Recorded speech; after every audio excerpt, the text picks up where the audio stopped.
Welcome to the Deep Dive. Today, we're going to go on a little journey into the world of chamber casting. Oh, It's a process okay. responsible for a ton of the metal objects Yeah. that you use every day, I bet. Yeah, like what kinds of things are we talking about here? We'll get into that, but Okay. we've got a whole bunch of really interesting sources here, Okay. from like industry reports Mm-hmm. to some pretty intense engineering deep dives. Mhm. And our mission today is to uncover not just what chamber casting is, Okay. but like why it even matters to you. Yeah, because I think a lot of people probably don't even realize how many things in their everyday life this process is used for. Totally.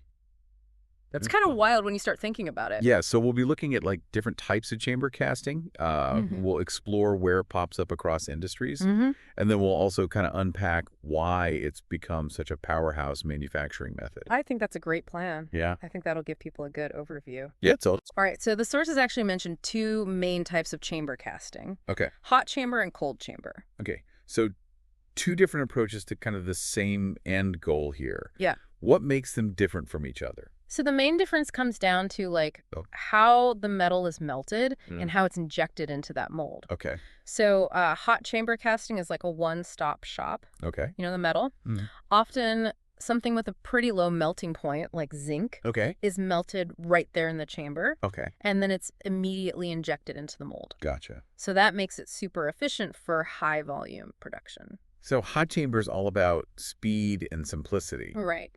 But what about those metals that are a little bit more stubborn about melting, Yeah, good point. you know? So that's where cold chamber casting comes in. Okay. It's a Yeah. bit more involved. Okay. The metal, Mm-hmm. usually something with a much higher melting point, like aluminum, Gotcha. has to be melted separately in a furnace and then injected into a cooled chamber. Okay. So this gives like manufacturers a lot more control over the alloy composition, Mm-hmm. and it's really essential for those metals that need that extra heat to actually melt. That makes sense. It's like choosing the right tool for the job, you know? Totally. Like based on the metal's, Yeah, like its personality almost. yeah, totally. Yeah. I'm curious about what kinds of things are actually made using these methods. Oh man, so many things. Okay. You'd be surprised. I have no idea. Yeah, you would. Yeah.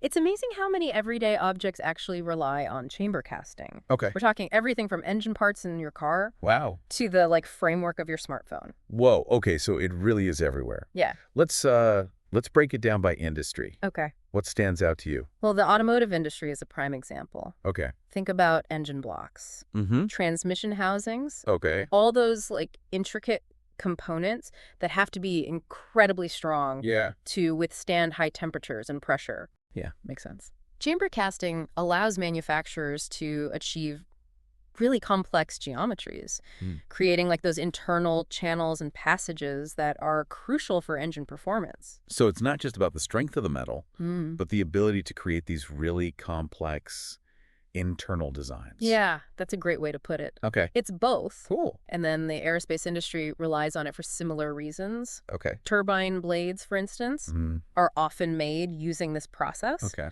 because it can produce those complex shapes and thin walls that are required for these high-performance components. It's kind of incredible to think that these massive planes soaring overhead, Right. rely on this super precise casting process It is. for some of their most critical engine components. Yeah, it's pretty remarkable. Yeah. And then you have the electronics industry. Oh, yeah. Think about your smartphone. Mm-hmm. That lightweight but sturdy frame that houses all the electronics is often made using chamber casting. That's really interesting. I've always wondered how they achieve such thin and intricate designs in those phone frames Yeah. while still maintaining that strength. Well, that's the beauty of chamber casting, you know? Yeah. It allows manufacturers to create those thin walls and delicate features without sacrificing durability. Okay. Plus, it's very precise, which is essential for ensuring that all the internal components fit together perfectly. That level of precision is really remarkable. Yeah, it is. So from powerful engines to sleek electronics, Mm-hmm.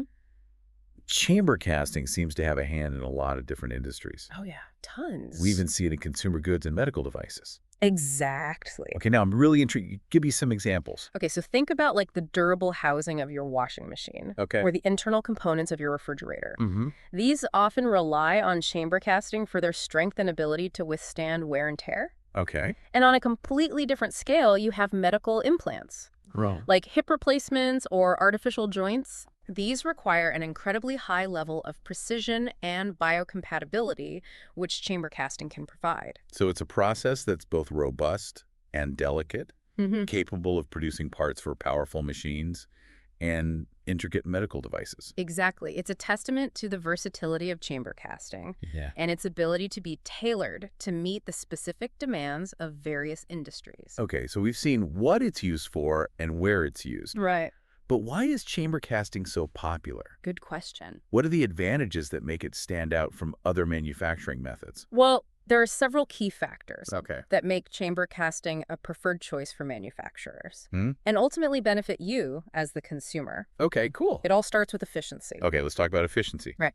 Time is money, as they say. Exactly. Chamber casting, particularly the hot chamber process, is known for its high volume production capabilities. Okay. It boasts quick cycle times, which means manufacturers can churn out a large number of parts in a short amount of time. This efficiency can translate to cost savings that are often passed on to consumers. Oh, so potentially lower prices for us. Yeah, exactly. I like the sound of that. Right. But beyond just speed, Yeah. chamber casting also excels at creating complex geometries. Yes, it does. Capable of producing parts with intricate shapes, thin walls, undercuts, Mhm. internal features that would be incredibly difficult and costly to achieve using other methods. Totally. And I'm picturing those intricate cooling channels in the engine block again. Yeah, It's amazing how chamber casting can create those internal details with such precision. totally. And this ability to achieve complex geometries goes hand in hand with another major advantage: Which is, tight tolerances. yes, exactly. Chamber casting is known for its precision,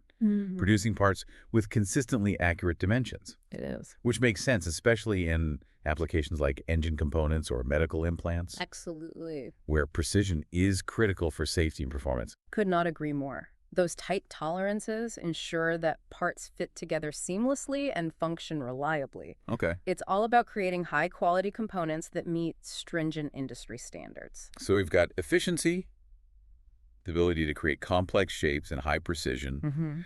What else makes chamber casting stand out? Well, we can't overlook cost effectiveness, Okay. especially when we're talking about large production runs. Right. Chamber casting can be a more economical option compared to other manufacturing methods, Okay. which is a major plus for both manufacturers and ultimately you as the consumer. So it's a win-win for everyone involved. I like to think so. Efficient production, precise parts, and potentially lower costs. Yeah, What's not to love? you got it. And there's one more advantage I want to highlight. Yep. Design freedom. Yeah, Chamber casting opens up a world of possibilities for designers. it really does. It allows them to create complex parts that might previously required multiple pieces or really intricate machining. Yeah. So it's not just about replicating existing designs, it's about pushing the boundaries of what's possible and creating new innovative products. Yeah, it empowers designers to think outside the box. That's really exciting. Yeah. So chamber casting is efficient, precise, cost-effective, and it fosters design freedom. Mm-hmm.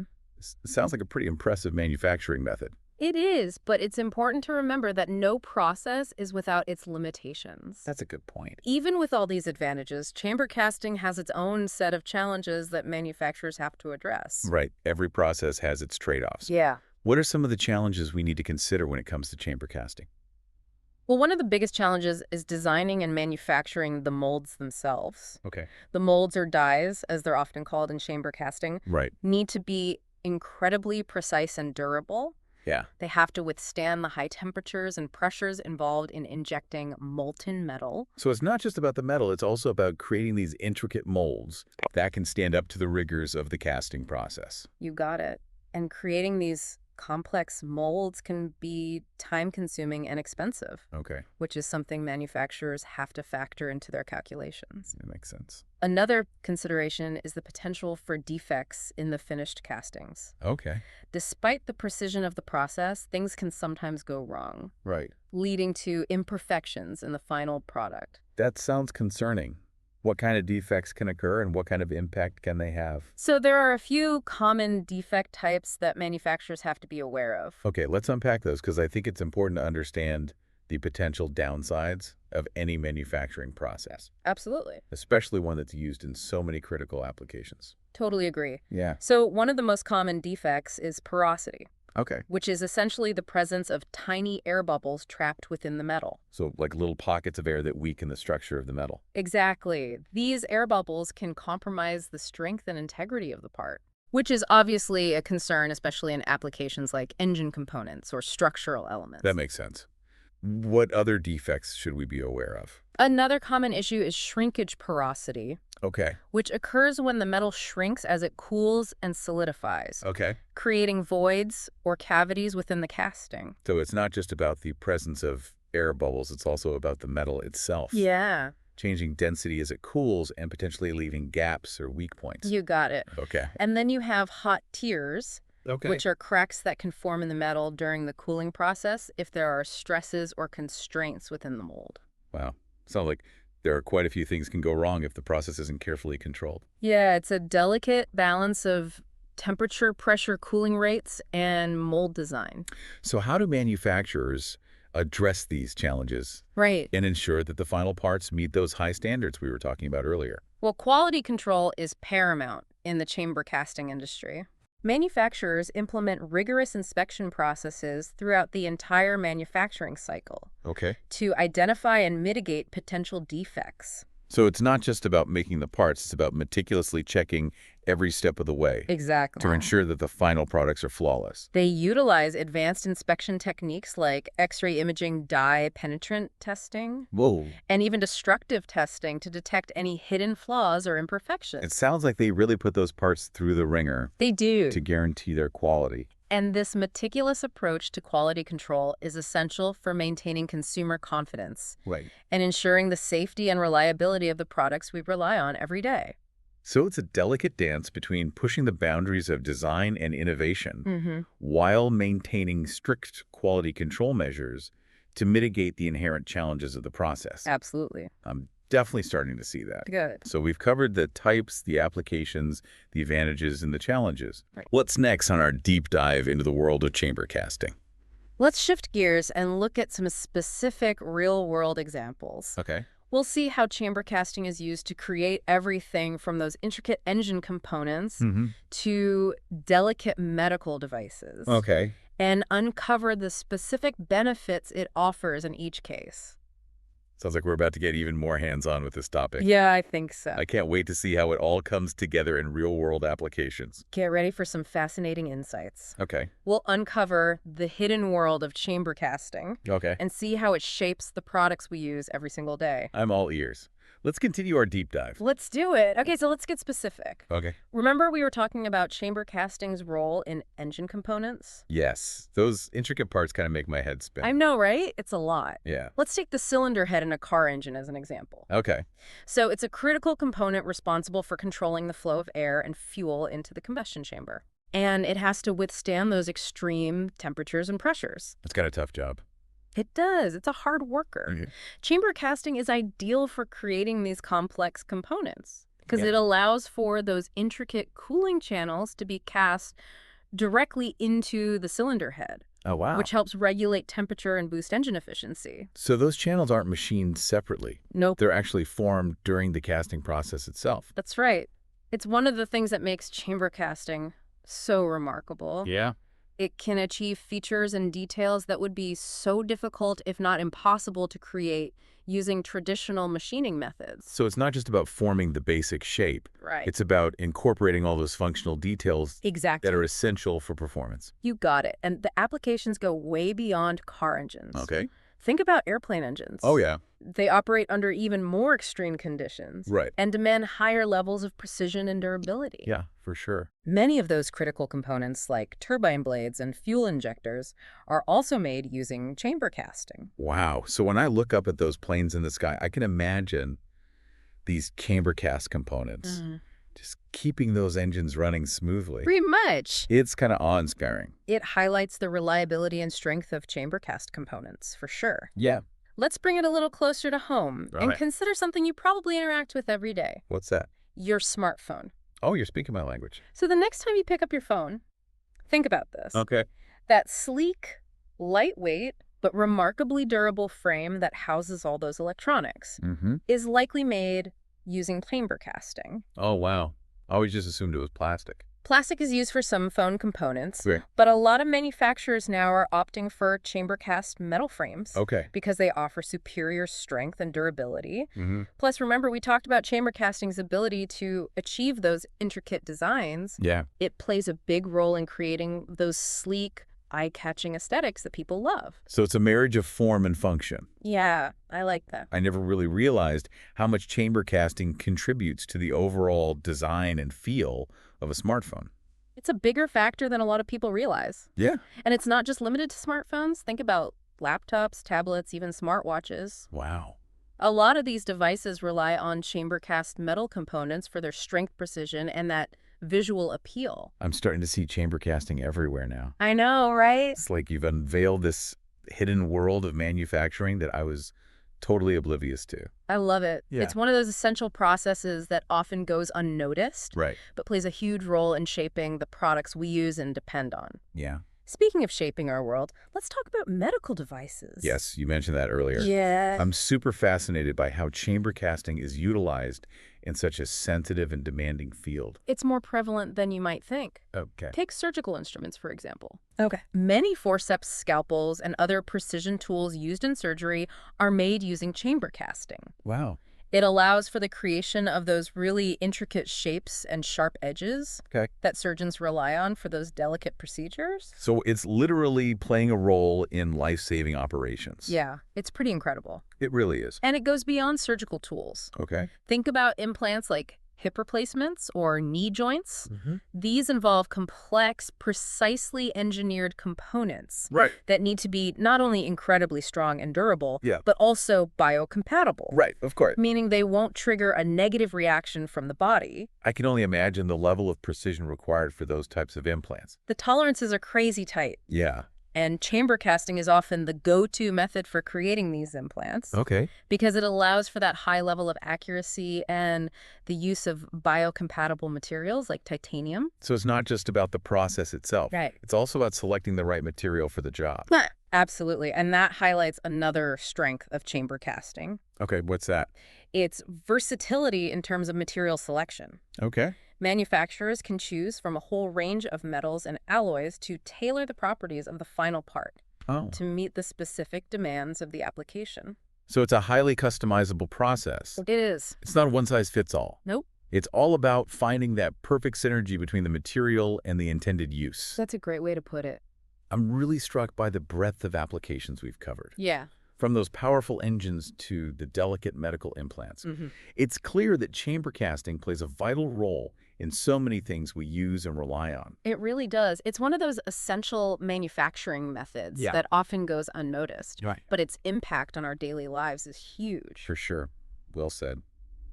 I know I won't look at my smartphone or drive my car the same way again. I'm glad to hear that. So what's next on our journey into the world of chamber casting? We've explored the what and the why. Now it's time to get into the how. Okay.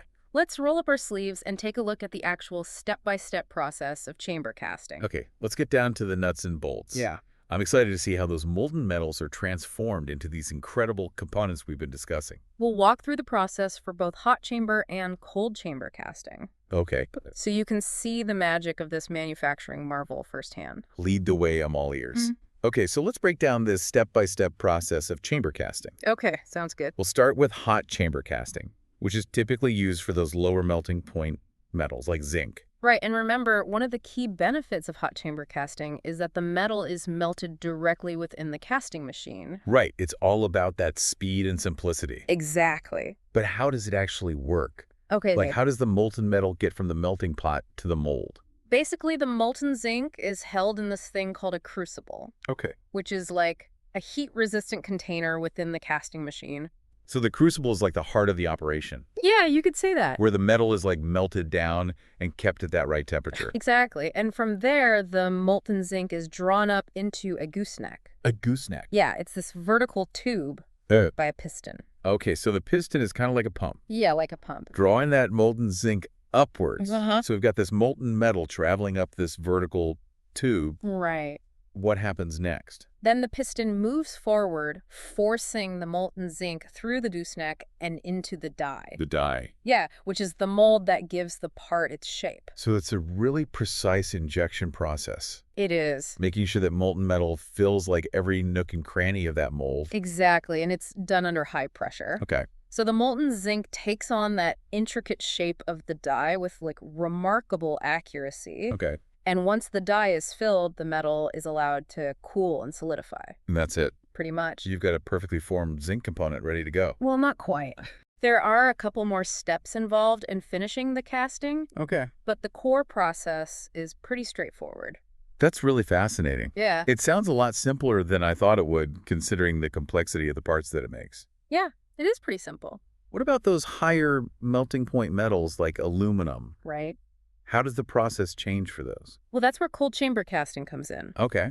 And as you might guess, the key difference is that the metal is melted externally in a separate furnace Okay. and then transferred to the casting machine. So it's a bit more involved with that extra step of melting the metal off-site, so to speak. Yeah, exactly. It's a two-step process. Okay. Melt and then inject. Gotcha. Once the aluminum is molten, Uh-huh. it's poured into a shot sleeve. Shot sleeve. Yeah, it's like this horizontal cylinder Okay. that holds the exact amount of metal needed for the casting. So the shot sleeve is like a reservoir. Yes. Making sure you have the right amount of molten aluminum ready to be injected. Exactly. And from there, a hydraulic piston pushes the aluminum into the die cavity. So similar to hot chamber casting, but with that added step of melting the metal separately. Yeah, pretty much.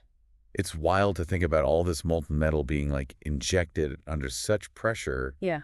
to create these really intricate parts. Yeah, it's pretty cool. The rest of the process is pretty similar to hot chamber. Yeah, it is. The aluminum fills the die cavity, it cools and solidifies and takes on the desired shape. Yep. And then, It's amazing how such a straightforward process can produce such complex and precise components. it is. So what happens once the metal has solidified? Okay, so, Is the part ready to be shipped out at that point? well, not quite yet. Okay. There are a few more crucial steps involved in finishing the casting. All right. What needs to happen to get these parts ready? So first, the die is open and the solidified casting is ejected. I bet that's a pretty satisfying moment, It is. seeing that finished part come out of the mold. Yeah, it's like witnessing a birth. Yeah. But at this stage, there's often some excess metal called flash Okay. that needs to be removed. So it's like cleaning up the edges, Yeah, making sure the part is smooth and free of imperfections. You got it. This trimming process can be done manually or using automated machinery, depending on the part and the scale of production.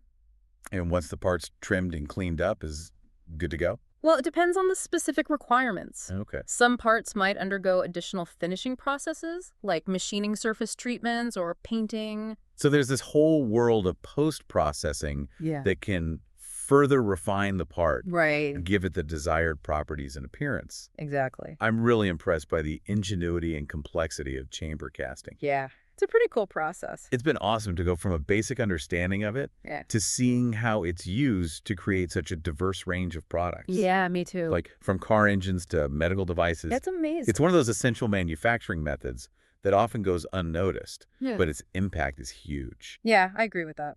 What's the final takeaway for our listeners today?